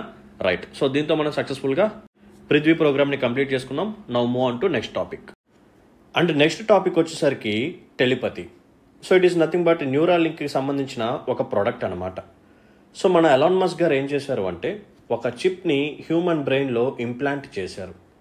ఏంటి సార్ మీరు టెలిపతి న్యూరాలింక్ అని చెప్పి ఇస్మార్ట్ శంకర్ సినిమా చెప్తున్నారా అని చెప్పి అనుకోవచ్చు, బట్ ఇది నిజమే, ఓకేనా. సో నిజంగానే ఒక చిప్ని హ్యూమన్ బ్రెయిన్లో ఇంప్లాంట్ చేశారు. సో ఎందుకు చేశారు, దీనివల్ల ఉండే బెనిఫిట్స్ ఏంటి, యాజ్ వెల్ యాజ్ నెగిటివ్స్ ఏంటి, అది కూడా మనం చూద్దాం. So discuss the advancements in Neuralink's telepathy technology and its implication in the field of neuro technology while addressing the key ethical concerns associated with its application, ఓకేనా. So దీని యొక్క advancements గురించి అడుగుతున్నారు, అండ్ దీని యొక్క ఇంప్లికేషన్స్ ఏంటి అని అడుగుతున్నారు, as well as ethical concerns గురించి కూడా మనం రాయాలి. సో యాక్చువల్గా ఈ న్యూరాలింక్ అనేది ఎలాన్ మస్క్ గారికి సంబంధించిన ఒక స్టార్టప్ అనమాట. సో ఇది ఒక న్యూరో టెక్నాలజీ కంపెనీ. సో వీళ్ళు ఏం చేశారంటే ఒక వైర్లెస్ బ్రెయిన్ చిప్ని ఇంప్లాంట్ చేయడం జరిగింది. సో ఆ బ్రెయిన్ చిప్ పేరేంటంటే టెలిపతి, ఓకేనా. So for the first time ఒక హ్యూమన్ యొక్క బ్రెయిన్లో ఈ వైర్లెస్ చిప్ని ఇన్సర్ట్ చేయడం జరిగింది. సో ఇంప్లాంట్ చేసింది ఎవరు అంటే న్యూరాలింక్ అనే ఒక స్టార్టప్, ఓకేనా. రైట్. సో ఇప్పుడు దీని గురించి మనం డీటెయిల్గా మాట్లాడదాం, పదండి. సో ఇక్కడ రైట్ సైడ్ మీరు కానీ చూస్తే ఎలాన్ మస్క్ గారు వేసిన ట్వీట్స్ మనం చూడొచ్చు. The first human received an implant from Neuralink yesterday and is recovering well. Initial results show promising neuron spike detection, ఓకేనా. So for the first time human యొక్క బ్రెయిన్లో మన వైర్లెస్ బ్రెయిన్ చిప్ని insert చేశాం, ఓకే. అండ్ అతను పాజిటివ్గానే recover అవుతున్నారు, and మనకి కొంచెం పాజిటివ్ రిజల్ట్స్ కూడా కనిపిస్తున్నాయి. సో అదేంటంటే నథింగ్ బట్ ఈ న్యూరాన్స్ ఏవైతే ఉన్నాయో వాటి నుంచి సిగ్నల్స్ని రిసీవ్ చేసుకొని స్పైక్స్ కూడా వస్తున్నాయి అని చెప్పి అంటున్నారు, ఓకే. సో దీనివల్ల మనకు వచ్చే బెనిఫిట్ ఏంటంటే ఈ బ్రెయిన్ చిప్ ద్వారా ఒక పర్టికులర్ పర్సన్ తన యొక్క థాట్స్, తన యొక్క థింకింగ్తోనే బయట ఉండే డివైజెస్ని కంట్రోల్ చేయొచ్చు. ఇప్పుడు నా బ్రెయిన్లో నేను అనుకుంటాను నా మొబైల్ ఓపెన్ చేసి వాట్సాప్ ఓపెన్ చేయాలి అని చెప్పి ఒక థాట్ వస్తుంది. సో ఇప్పుడు ఏం జరుగుతుంది అంటే నా బ్రెయిన్లో ఉన్న ఈ చిప్ ఏదైతే ఉందో అది నా మొబైల్ డివైస్కి కనెక్ట్ అయ్యి ఉంటుంది. సో ఆటోమేటిక్గా నా మొబైల్ డివైస్లో ఉన్న వాట్సాప్ అనేది ఓపెన్ అయిపోతుంది. నేను ఏదైతే టెక్స్ట్ చేయాలి అని చెప్పి థింక్ చేస్తానో అది అక్కడ టైప్ అయిపోతుంది. అదనమాట కథ, ఓకేనా. So it enables control of your phone or computer and through them almost any device just by thinking. ఆలోచనతోనే ప్రతి డివైస్ని నువ్వు కంట్రోల్ చేయొచ్చు with the help of this chip called telepathy. Initial users will be those who have lost the use of their limbs. Imagine if Stephen Hawking could communicate faster than a speed typist or auctioneer. That is the goal. So యాక్చువల్గా ఇది ఎవరి కోసం తీసుకొచ్చారు అంటే ఈ physically handicapped people ఎవరైతే ఉన్నారో, అంటే మన భాషలో మాట్లాడుకుంటే దివ్యాంగ్స్ ఎవరైతే ఉన్నారో వాళ్ళు కానీ, లేకపోతే న్యూరలాజికల్ డిజార్డర్స్ ద్వారా ఎవరైతే సఫర్ అవుతున్నారో వాళ్ళు కానీ. సో ఇటువంటి పర్సన్స్ వాళ్ళు నడవలేరు, ఓకేనా, వాళ్ళకి బాడీని కదిలించలేరు, జస్ట్ వాళ్ళు మాత్రం చేయగలిగేది ఏంటంటే థింకింగ్, ఓకేనా. థాట్ ప్రాసెస్ అనేది బ్రెయిన్ అనేది వర్క్ అవుతూనే ఉంటుంది. సో అటువంటి వాళ్ళకి ఇటువంటి చిప్స్ని ఇంప్లాంట్ చేయడం ద్వారా వేరే వాళ్ళ యొక్క డిపెండెన్సీ లేకుండా, ఓకేనా, వాళ్ళ యొక్క థాట్స్తోనే బయట ఉండే డివైజెస్ని కంట్రోల్ చేయొచ్చు. అలా కంట్రోల్ చేయాలి అని చెప్పి తీసుకొచ్చిన టెక్నాలజీయే ఈ న్యూరో టెక్నాలజీ, ఓకేనా. అలా వచ్చిన స్టార్టపే న్యూరాలింక్. అండ్ వీళ్ళు తీసుకొచ్చిన ఫస్ట్ ప్రోడక్ట్ పేరు టెలిపతి. సో ఇప్పుడు ఈ న్యూరాలింక్కి సంబంధించిన టెలిపతి ఏదైతే ఉందో దీని గురించి మనం చూద్దాం. The first human received an implant from Neuralink on January 29, 2024 and is recovering well. Initial results show promising neuron spike detection, ఓకేనా. సో మన యొక్క ట్వీట్ అనమాట ఇది. The primary objective of telepathy is to allow people to operate computer cursor or keyboard with just their thoughts. So initial futures ఏంటంటే దీంట్లో మన యొక్క థాట్స్తోనే computer యొక్క కర్సర్ కానీ కీబోర్డ్ని కానీ కంట్రోల్ చేయొచ్చు. The initial users will be those who have lost the use of their limbs such as individuals with quadriplegia, ఓకేనా. So ఎవరైతే వాళ్ళ యొక్క లిమ్స్ని యూజ్ చేయలేరో అటువంటి వాళ్ళు కేవలం వాళ్ళకి థాట్స్ ద్వారా అదర్ డివైజెస్ని కంట్రోల్ చేయడానికి, లేకపోతే వాళ్ళకి వీల్ చైర్ని కంట్రోల్ చేసుకోవడానికి ఉపయోగపడటానికి ఈ డివైజ్ని తీసుకొచ్చారు. The implant involves a robot surgical placing A brain computer interface in a reason of the brain that governs the intention to move.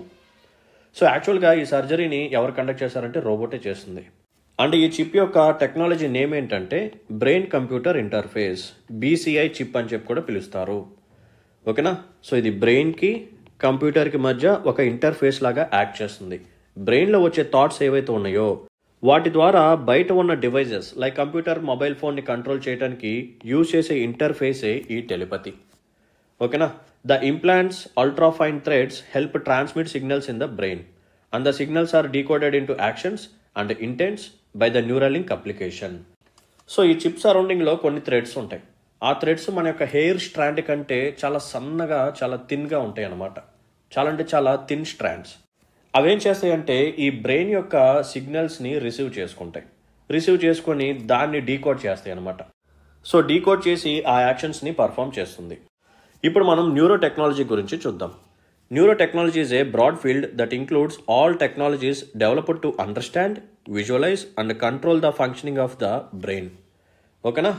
So బ్రెయిన్ని అర్థం చేసుకోవడం కోసం, దాన్ని విజువలైజ్ చేయడం కోసం అండ్ కంట్రోల్ చేయడం కోసం తీసుకొచ్చిందే neuro technology. It includes methods and devices that interface with the nervous system to monitor or modulate neural activity. The primary goals of neurotechnology include controlling external devices, using neural activity, altering neural activity to repair or normalize functions affected by neurological disorders, and augmenting cognitive abilities. So first step ఏంటంటే ఎవరైతే ఈ neurological disorders ద్వారా suffer అవుతున్నారో వాళ్ళు ఈ particular చిప్ని use చేసి బయట ఉన్న డివైజెస్ని కంట్రోల్ చేయడానికి ఈ పర్టికులర్ టెక్నాలజీని తీసుకొచ్చాం. ఇది ఇనీషియల్ ఫేజ్. నెక్స్ట్ ఫేజ్ ఏంటో తెలుసా? ఈ న్యూరలాజికల్ డిజార్డర్స్ ద్వారా ఎవరైతే సఫర్ అవుతున్నారో వాళ్ళని ట్రీట్ చేయడానికి, నథింగ్ బట్ ఈ న్యూరల్ యాక్టివిటీ ఏదైతే ఉందో దాన్ని రిపేర్ చేయడానికి కూడా ఈ పర్టికులర్ టెక్నాలజీని యూజ్ చేస్తారు. Nothing but they are going to normalise the functions. ఓకేనా, రైట్. సో ఈ పర్టికులర్ టెక్నాలజీ ద్వారా మనం ఏమేమి చేయొచ్చు అంటే మనకి డ్రీమ్స్ వస్తూ ఉంటాయి, జనరల్గా కళలో వస్తూ ఉంటాయి. కొన్ని డ్రీమ్స్ మార్నింగ్ లేచేసరికి కొన్ని గుర్తుంటాయి, కొన్ని గుర్తుండవు. సో అటువంటి డ్రీమ్స్ని నిద్రలోనే మనం స్టోర్ చేసి పెట్టుకోవచ్చు ఈ చిప్లో. సో మార్నింగ్ లేచేసరికి దీన్ని మనం ప్లే చేసుకొని చక్కగా మీరు చూసుకోవచ్చు. కావాలంటే కంప్యూటర్లో చూసుకోవచ్చు, మొబైల్ ఫోన్లో చూసుకోవచ్చు, లేకపోతే మీరే రీకలెక్ట్ చేసుకోవచ్చు. ఇది ఒకటి. నెక్స్ట్ వన్, మనకి కొన్ని మెమరీస్ ఉంటాయి. ఓకేనా. కొన్ని మంచి మెమరీస్ ఉంటాయి, sweet memories or positive memories. కొన్ని వచ్చేసరికి నెగిటివ్ మెమరీస్ ఉంటాయి. సో పాజిటివ్ మెమరీస్ని రీకలెక్ట్ చేసుకోవడం కానీ, లేకపోతే ఎక్కువ కాలం గుర్తుండిపోయేలాగా చేసుకోవడం, లేకపోతే ఈ బ్యాడ్ మెమరీస్ ఏవైతే ఉన్నాయో, మీకు నచ్చినవి ఏవైతే ఉన్నాయో వాటిని మీరు డిలీట్ చేసేసుకోవచ్చు. ఓకేనా. సో ఇక్కడ ఏం జరుగుతుంది, మెమరీస్ని మనం మ్యానిపులేట్ చేస్తున్నాము, ఆల్టరేషన్స్ చేస్తున్నాము. మీకు కావాల్సిన మెమరీస్ని ఉంచుకొని అక్కర్లేని మెమరీస్ని డిలీట్ చేసేస్తున్నాం. మీకు వచ్చే డ్రీమ్స్ని స్టోర్ చేసుకొని గుర్తుపెట్టుకుంటున్నాం. సో ఇన్ని బెనిఫిట్స్ ఉన్నాయన్నమాట ఈ న్యూరో టెక్నాలజీ ద్వారా. సో ఈ టెలిపతి ఏదైతే ఉందో ఇది ఇనిషియల్ స్టేజ్లో ఈ కర్సర్ మూమెంట్ కానీ, లేకపోతే ఈ మొబైల్ ఫోన్స్ని, ఈ కంప్యూటర్స్ని కంట్రోల్ చేసే స్టేజ్లో ఉంది. నెక్స్ట్ అప్కమింగ్ డేస్లో ఇప్పుడు మనం మాట్లాడుకున్న ఫ్యూచర్స్ అన్ని దాంట్లోకి వస్తాయి అన్నమాట. ఓకేనా, రైట్. మరి దీని యొక్క అప్లికేషన్స్ ఒకసారి మాట్లాడుకుందాం. సో ఇవన్నీ మీరు ఖచ్చితంగా రాయాల్సిందే. సో జాగ్రత్తగా చూడండి. Medical treatments.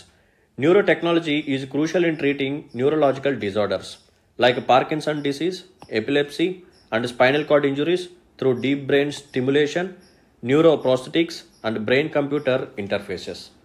ఓకేనా. సో ఇన్ని అప్లికేషన్స్ ఉన్నాయన్నమాట. ఇన్ని ట్రీట్మెంట్స్ మనం ప్రొవైడ్ చేయొచ్చు with the help of neuro technology.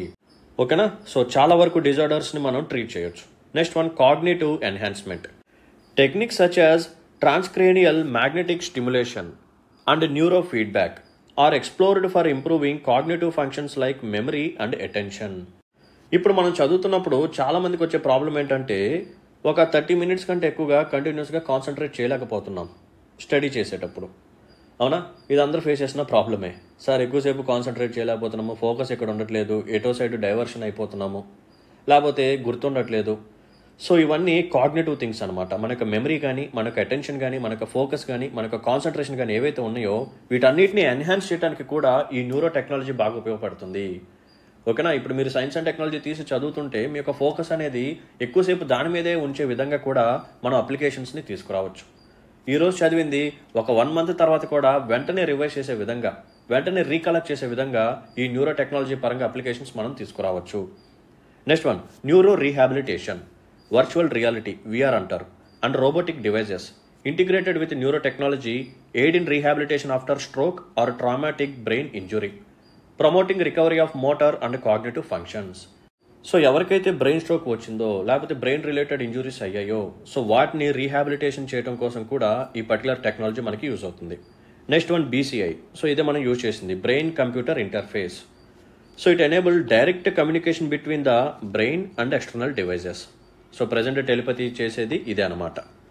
Offering assistive technology for individuals with disabilities and potential applications in gaming and virtual reality. ఓకేనా? సో ఈ డిజేబుల్డ్ పీపుల్ ఎవరైతే ఉన్నారో వీళ్ళు ఎక్స్టర్నల్ డివైజెస్ని కంట్రోల్ చేయాలి అంటే వాళ్ళ థింకింగ్ ద్వారా, వాళ్ళ థాట్స్ ద్వారా ఆ పర్టికులర్ డివైజెస్ని వీళ్ళు కంట్రోల్ చేయొచ్చు. నెక్స్ట్ వన్ వచ్చేసరికి neuro imaging. So there are some advanced imaging techniques like functional MRI and magneto encephalography which helps in understanding brain functions, mapping brain activity and diagnosing neurological conditions. ఓకేనా? So బ్రెయిన్ని map చేయడం కోసం and ఏదైనా neurological disorders ఉంటే వాటిని diagnose చేయడం కోసం and brain యొక్క ఫంక్షన్స్ని అర్థం చేసుకోవడం కోసం, ఓకేనా, కొన్ని ఇమేజింగ్ టెక్నిక్స్ ఉన్నాయి కదా, like functional MRI and magneto encephalography. So వాటిని కూడా ఈ పర్టికులర్ న్యూరో టెక్నాలజీ ద్వారా మనం పొందొచ్చు. సో ఇన్ని అప్లికేషన్స్ ఉన్నాయన్నమాట. మెడికల్ ట్రీట్మెంట్స్ ఉన్నాయి, మన యొక్క కాగ్నిటివ్ ఎబిలిటీస్ని ఎన్హాన్స్ చేస్తుంది.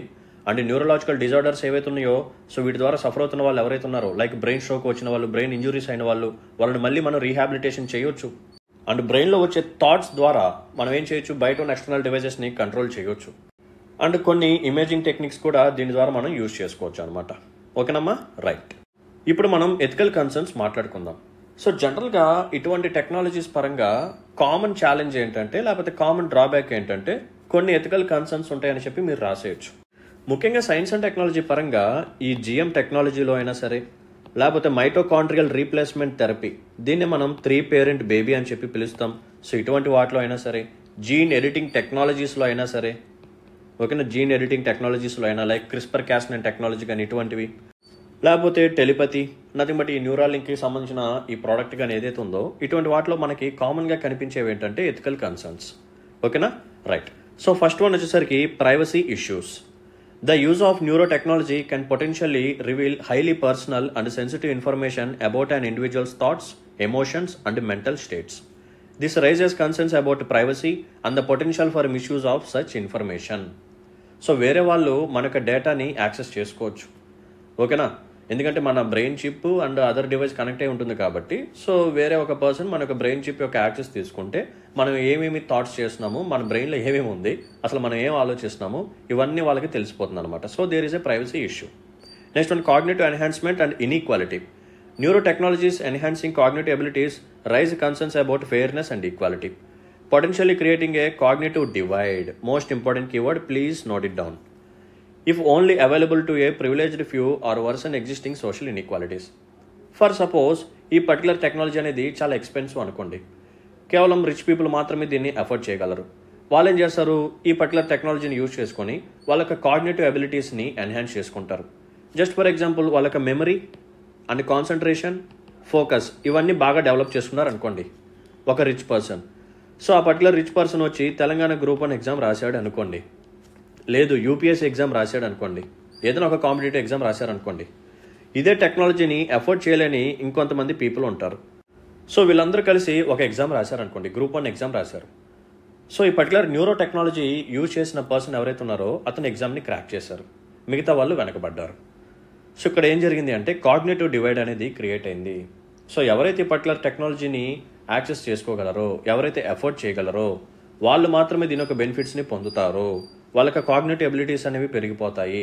సో వాళ్ళు ఇటువంటి కాంపిటీషన్లో ముందుకు వెళ్ళిపోతారు. So there is no fairness and equality here. Next one, psychological and emotional impact. Techniques like deep brain stimulation and neurofeedback may have unintended consequences or side effects on an individual's mental well-being, personal identity and autonomy. ఓకేనా? So కొంచెం psychological and emotional impact, side effects కూడా వస్తాయి.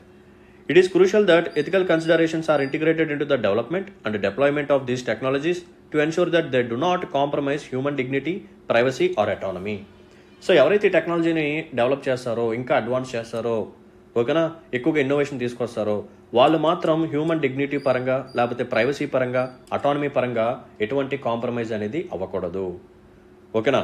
Global governance frameworks and ethical standards must be established to protect human rights and promote ethical innovation in neurotechnology. So there should be a framework. ఒక global వైడ్గా governance framework అనేది ఉండాలి and ethical standards అనేది ఖచ్చితంగా అందరూ maintain చేయాల్సిందే. అది neuro technology పరంగానే కాదు, బయోటెక్నాలజీ అయినా, ఓకేనా, ఇంకో నానో టెక్నాలజీ అయినా, ఏ టెక్నాలజీ అయినా సరే ఖచ్చితంగా ఎథికల్ స్టాండర్డ్స్ని మెయింటైన్ చేయాలి. ఒక గవర్నెన్స్ ఫ్రేమ్వర్క్ అనేది, ఒక రెగ్యులేటరీ ఫ్రేమ్వర్క్ అనేది ఖచ్చితంగా ఉండాల్సిందే. Okay, right. సో దీంతో మనం సక్సెస్ఫుల్గా ఈ న్యూరల్ లింక్, నథింగ్ బట్ ఈ టెలిపతి అనే ప్రోడక్ట్ని కంప్లీట్ చేసుకున్నాము. Now move on to next topic. So last and final topic వచ్చేసరికి lab grown fish and meat. So మనం ల్యాబ్స్లోనే మీట్ని తయారు చేయొచ్చా? ఓకేనా. తయారు చేస్తే మనకు వచ్చే అడ్వాంటేజెస్ ఏంటి, దీని ద్వారా వచ్చే కాన్సిక్వెన్సెస్ ఏంటి? Examine the potential benefits and challenges of lab grown meet, particularly in the context of environmental sustainability and food security, with reference to recent developments in India. అసలు ఈ పర్టికులర్ టాపిక్ అనేది న్యూస్లోకి ఎందుకు వచ్చింది అంటే, the ICAR Central Marine Fisheries Research Institute in Kochi, India, has entered in to a collaborative research agreement with Neat meet Biotech, which is a private startup, to develop lab-grown fish meat. This is the first such initiative in India.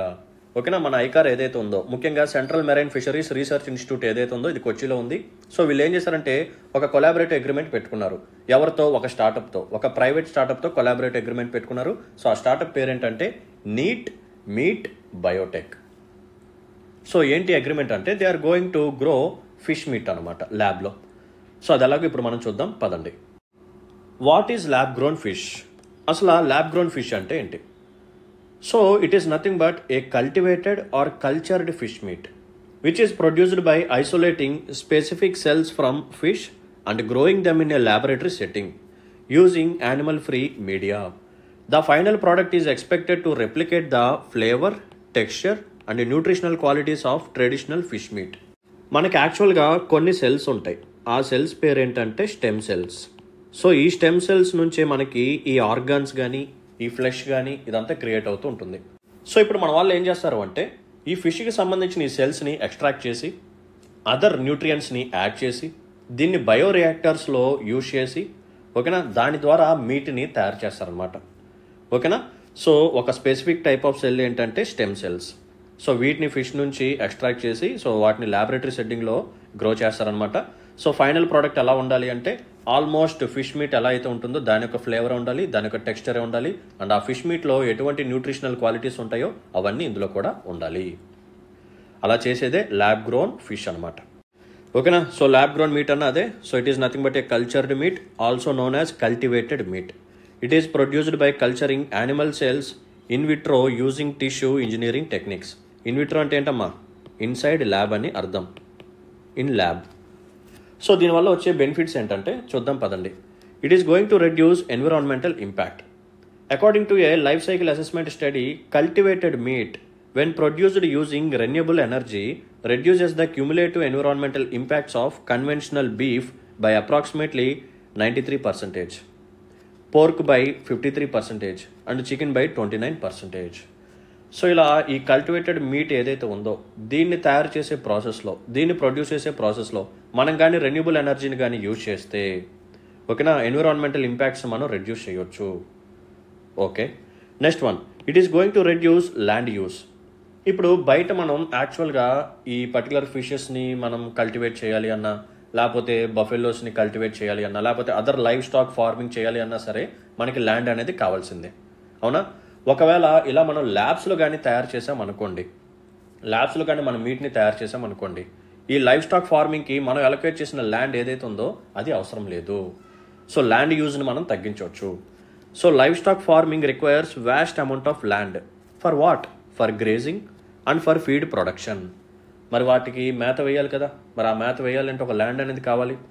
అప్పుడప్పుడు మనకున్న ఈ sheeps కానీ, గోడ్స్ని కానీ, buffaloes కానీ తీసుకొని okay బయట కనిపించే lands దగ్గరికి, ఆ చెట్ల దగ్గరికి మనం తీసుకెళ్తూ ఉంటాం ఫర్ గ్రేజింగ్, అవునా? సో వీటి కోసం మనకి హ్యూజ్ అమౌంట్ ఆఫ్ ల్యాండ్ అనేది యూజ్ చేస్తూ ఉంటాం. A 2011 study found that cultivated meat could reduce land use for meat production by up to 99%. So 99% of land use ని మనం తగ్గించవచ్చు. Water usage. Livestock farming is a significant consumer of water. A report by the Good Food Institute suggests cultivated meat production could use up to 90% less water than conventional meat production. మనకి కన్వెన్షనల్గా meet ఎలాగైతే produce అవుతుందో, ఓకేనా, so ఆ ప్రాసెస్లో ఎంతైతే వాటర్ని మనం consume చేస్తున్నామో, అంటే మనం కాదు, ఈ లైఫ్ స్టాక్ కన్జ్యూమ్ చేస్తుందో దాన్ని 100% తీసుకుంటే దాంట్లో 10% మాత్రమే ఇక్కడ మనం యూజ్ చేస్తాం. అంటే మనం ఎంత సేవ్ చేస్తున్నాము? 90% ఆఫ్ వాటర్ని మనం సేవ్ చేస్తున్నాం. సో ల్యాండ్ యూజ్ని రెడ్యూస్ చేస్తున్నాము, వాటర్ యూసేజ్ని రెడ్యూస్ చేస్తున్నాము, ఎన్వైర్న్మెంట్ మీద పడే ఇంపాక్ట్ని కూడా మనం తగ్గిస్తున్నాము. And there is a reduce risk of food borne illness. Contamination with pathogens like E. coli and Salmonella is a concern with conventionally raised meat. Lab-grown meat production occurs in controlled sterile environments, potentially minimizing the risk of such contamination. ఓకేనా? ఇప్పుడు బయట మనకు దొరికే meet ఏదైతే ఉందో అది మంచి ఎన్విరాన్మెంట్లో అక్కడ ఉండదు, కొన్ని ఏరియాస్లో మరీ దారుణంగా ఉంటుంది, అవునా? సో కంటామినేషన్స్ జరిగి చాలా ప్యాథోజన్స్ వచ్చి ఆ ఫుడ్ ద్వారా మనకి చాలా డిసీజెస్ వచ్చే ఛాన్సెస్ ఉన్నాయి. సో ఎప్పుడైతే మనం ల్యాబ్లో ఈ పర్టికులర్ మీట్ని మనం గ్రో చేస్తామో అక్కడ మంచి ఎన్విరాన్మెంట్ ఉంటుంది, స్టెరైల్ ఎన్విరాన్మెంట్ ఉంటుంది, కాబట్టి అక్కడ నుంచి మనకి ఫుడ్ బార్న్ ఇల్నెస్ అనేది జరగకుండా ఉంటుంది. అక్కడ నుంచి ఎటువంటి ఫుడ్ బార్న్ డిసీజెస్ అనేవి స్ప్రెడ్ అవ్వవు దాన్ని కన్జ్యూమ్ చేసుకోవడం ద్వారా. Next one, it is going to eliminate animal slaughter. So lab grown meat production removes the need to rice and slaughter animals for food. This can be significant benefit for those who oppose factory farming practices and animal cruelty. So దీని ద్వారా మనం ఏం చేయొచ్చు అంటే ఈ animal స్లాటర్ని మనం తగ్గించవచ్చు. ఓకేనా? ఇప్పుడు మనం ల్యాబ్స్లో ఈ మీట్ని ప్రొడ్యూస్ చేస్తున్నాం కాబట్టి ఎటువంటి యానిమల్ని మనం చంపాల్సిన అవసరం అయితే లేదు. Next, we are going to achieve food security and efficiency. Lab grown meat could contribute to global food security by providing a more efficient and predictable method of meat production independent of seasonal and geographical constraints, hence aiding in food security. ఓకేనా? So ఎటువంటి climatic factors యొక్క influence లేకుండా, ఎటువంటి geographical constraints లేకుండా, ఎటువంటి seasons యొక్క impact లేకుండా, ఓకేనా, సో మనం కాన్స్టెంట్గా ఈ మీట్ని ప్రొడ్యూస్ చేస్తూ ఉండొచ్చు. సో ఫుడ్ సెక్యూరిటీని అచీవ్ చేయొచ్చు. But there are some challenges. First one ఏంటంటే high production cost. A 2021 analysis estimated that lab grown meat will cost around $17 or $23 or pound to produce. In comparison, conventionally grown ground beef typically cost a little under $5 or pound అనమాట. ఓకేనా? So ఈ particular lab grown meet ఏదైతే ఉందో ఇది కొంచెం expensive process. Scalability and efficiency. According to a report on cultivated meat by McKinsey, to build out cultivated meat production to reach 1% of the protein market would need between 220 million to 440 million liters of fermentation capacity, or roughly 88 to 176 Olympic-size swimming pools. For perspective, the current biopharma industry has less than 10 swimming pools of capacity. So ఇప్పుడు మనం అనుకుంటున్న ఈ meat production ఏదైతే ఉందో ఇది global వైడ్గా ఉన్న డిమాండ్ని satisfy చేయాలి అంటే ఈ బయోఫార్మా ఇండస్ట్రీ యొక్క ఈ కెపాసిటీ కానీ ఏరియా కవరేజ్ కానీ చాలా ఎక్కువగా ఉండాలి అంట. అరౌండ్ వాళ్ళు చెప్పిన సైజెస్ మనం గుర్తుపెట్టుకోవాల్సిన అవసరం లేదు. 88 to 176 Olympic size swimming pools కావాలి. బట్ ప్రజెంట్ మన దగ్గర లెస్ దాన్ 10 స్విమ్మింగ్ పూల్స్ యొక్క కెపాసిటీ మాత్రమే ఉంది. సో అంత ఏరియాని మనం ఎక్స్పాండ్ చేయాలి, అప్పుడే మనం అచీవ్ చేయొచ్చు అని చెప్పి అంటున్నారు. Next one, consumer acceptance. Some consumers might perceive lab-grown meat as unnatural or unsafe. Matching the taste and texture of conventionally raised meat is an ongoing challenge for lab-grown meat producers. అంతే కదా, ల్యాబ్లో grow చేసే meet ఏదైతే ఉందో ఇది natural కాదు, unnatural, అంత safe కాదు, సో ఒరిజినల్ ఇచ్చే టేస్ట్ ఇందులో రాదు అని చెప్పి మనం ఇంకేం చేస్తాము, దీన్ని తినటం మానేస్తాం, మళ్ళీ కన్వెన్షనల్ మీట్కే వెళ్తాం అనమాట. And there are some regulatory hurdles. Lab-grown meat is a relatively new technology and clear regulatory frameworks for safety and labeling are still evolving. This can create uncertainty for producers seeking market approval. For example, only a few countries like Singapore, USA and Netherlands have allowed lab-grown meat, whereas Italy has banned it. So regulatory framework పరంగా uniformity అనేది లేదు. So country to country చాలా uncertainty అనేది ఉంది. So కొన్ని కంట్రీస్లో దీనికి approval అనేది వచ్చింది, బట్ కొన్ని కంట్రీస్ వీటిని బ్యాన్ చేశారు. Next one, environmental impact. Researchers at the University of California conducted a life cycle assessment study comparing the energy use and greenhouse gas emissions of lab-grown meat with beef. They found that lab-grown meat uses more resources due to its need for highly refined growth media. So న్యాచురల్గా ఈ conventional meet ఏదైతే ఉందో దాని యొక్క ప్రొడక్షన్లో మనం consume చేసే energy ఏదైతే ఉందో, లేకపోతే ఈ ల్యాబ్ గ్రోన్ మీట్ ఏదైతే ఉందో దీని యొక్క ప్రొడక్షన్ ప్రాసెస్లో మనం యూజ్ చేసిన ఎనర్జీ ఏదైతే ఉందో ఈ రెండింటిని కంపేర్ చేసేటప్పుడు ల్యాబ్ గ్రోన్ మీట్ని తయారు చేయడానికి మనం ఎక్కువగా ఎనర్జీ కన్సంప్షన్ చేస్తున్నాము. సో దీని ద్వారా ఈ ఎనర్జీ డిమాండ్ అనేది పెరుగుతుంది. సో ఎనర్జీ డిమాండ్ పెరిగితే దాని యొక్క ప్రొడక్షన్ ప్రాసెస్ కూడా మనం పెంచాలి. నథింగ్ బట్ ఫాజిల్ ఫ్యూయల్స్ని ఇంకా ఎక్కువగా బర్న్ చేయాలి. So green house gas emissions ఇలా కూడా పెరిగే ఛాన్స్ ఉంది. సో ఈ డైమెన్షన్లో కూడా మనం ఆలోచించాలి. So finally, continuous research and innovation coupled with supportive policies and public engagement can help overcome these barriers and pave the way for lab-grown meat to become a viable and sustainable food source in the future. ఓకేనా? So ఇలాగే కంటిన్యూస్గా మనం research and innovation మీద focus చేస్తూ and supportive policies తీసుకురావాలి with proper regulatory frameworks. And public కూడా దీన్ని అర్థం చేసుకొని వాళ్ళు కూడా ఎంగేజ్ అవ్వాలి. కన్జ్యూమర్ యాక్సెప్టెన్స్ అనేది కూడా రావాలి. సో అప్పుడే మనం ఏం చేయొచ్చు అంటే ఈ బ్యారియర్స్ని ఓవర్కమ్ చేయొచ్చు. ఓకేనా? అప్పుడే ఈ ల్యాబ్ గ్రోన్ మీట్ ఏదైతే ఉందో ఇది ఒక వయబుల్ సోర్స్ లాగా మారుతుంది అండ్ సస్టైనబుల్ ఫుడ్ సోర్స్ లాగా మారుతుంది ఫర్ ఫ్యూచర్ జనరేషన్స్. ఓకేనా? రైట్. సో దీంతో మనం సక్సెస్ఫుల్గా ఈరోజు 4 టాపిక్స్ని కంప్లీట్ చేసుకోవడం జరిగింది. And finally thanks for watching this video. ఇలాగే రెగ్యులర్గా అటెండ్ అవ్వండి. సో మళ్ళీ రిక్వెస్ట్ చేస్తున్నాను, మీకు కానీ నాకు ఎక్స్ప్లెనేషన్ కానీ నచ్చినట్టయితే, ఇటువంటి సెషన్స్ నా నుంచి మరిన్ని కోరుకున్నట్టయితే please hit the like button and మీకు వాల్యుబుల్ కామెంట్ని మెన్షన్ చేయండి. అండ్ మీ ఫ్రెండ్స్ అండ్ ఫెలో ఫ్రెండ్స్కి మన వీడియోస్ని షేర్ చేయండి. ఓకేనా? సో రెగ్యులర్గా అన్ని సెషన్స్ ఫాలో అవ్వండి. ఖచ్చితంగా మీకు అన్ని వీడియోస్ యూజ్ అవుతాయి. Perfect. So let's call it a day then. See in the next session. Until then take care. Bye bye. Jai Hind.